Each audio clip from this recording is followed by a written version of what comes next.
Božja je volja da živite u zdravlju, izobilju, miru, budućnosti i nadi, a ne da patite. Evo osnovnih objašnjenja odakle potiču patnje i kako ih se spasiti, zasnovanih na Božjoj riječi iz Biblije.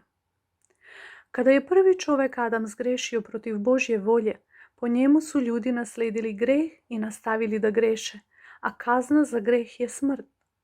Jedini način da se Bog pomiri sa čovečanstvom bio je da preuzme kaznu za greh čovjeka na sebi. Zato je Bog poslao svog sina, Isusa Hrista, na zemlju. Rođen je u telu, začet od Duha Svetoga preko Device Marije.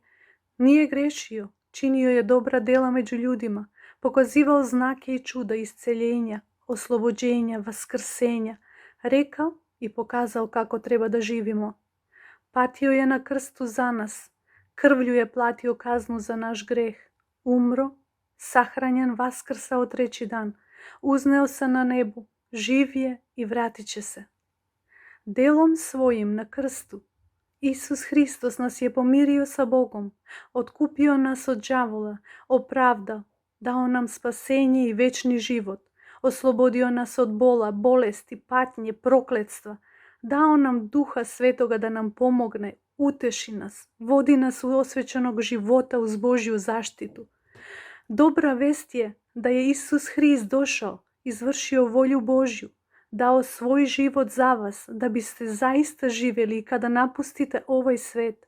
Umjesto večne smrti da biste dobili večni život u zajednici sa Bogom, ako verujete i primite ovu radosnu vest u vašem srcu, milošću Božjom postajete dete Božje i možete se spasiti od kazne za vaše grehe, od smrti i patnje.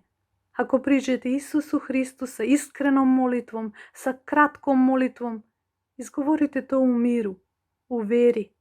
Govorite Gospodu iz srca. On vas čuje. Isuse Hriste, priznajem i slažem se sa napisanim da sam grešnik. Kajem se i odričem se greha. Verujem da si ti Sin Božji, koji je umro za sve i za mene, za moje grehe, a Bog te vaskrsao iz mrtvih. Molim te, budi moj Gospod, vodi me, upravljaj sa mnom, mojim životom, zdravljem, porodicom, svime što je moje.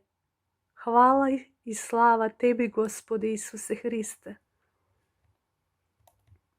Ako ste to učinili od srca, iskreno, postali ste Božje dete i primili dar spasenja i večnog života.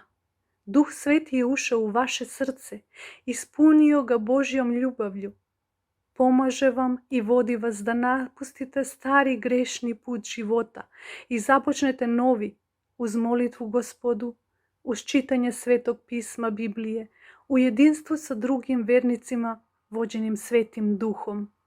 Ovaj poziv je upućen svim narodima na zemlji. Svaki čovjek treba da ga prihvati što je premoguće, jer će prema biblijskim predviđanjima Isus Hristus skoro doći na nebo da povede ljude svoje, umrli i živi, sa verom u srcu, da budu zajedno u večnosti, u neraspadljivim telima i gnev Božji izražen kroz različita stradanja zavladat će na zemlji.